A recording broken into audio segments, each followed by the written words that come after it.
अजित पवारांकडे असलेलं अर्थ खातं, क्रीडा खातं हे सुनेत्रा पवार यांना दिलं जातंय का याच्याकडे सगळ्यांचं लक्ष असणार आहे। एका तासाभरात राज्यपालांकडून सुनेत्रा पवार यांचं खातं जाहीर केलं जाईल।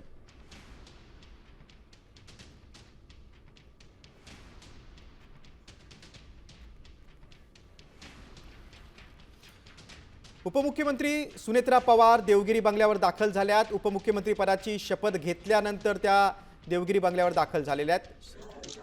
मात्र आता मुंबईतून त्या बारामतीच्या दिशेने लवकरच रवाना होणार आहेत आणि काही दिवस पुढच्या बारामतीमध्येच त्यांचा मुक्काम असणार आहे अशी माहिती देखील समोर आलेली आहे।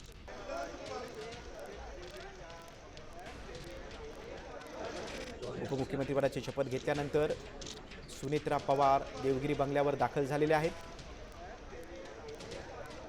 मात्र मुंबईतून त्या आता बारामतीच्या दिशेने रवाना होणार आहेत। अजितदादांचा दशक्रिया विधी होईपर्यंत त्या बारामतीमध्येच थांबणार आहेत।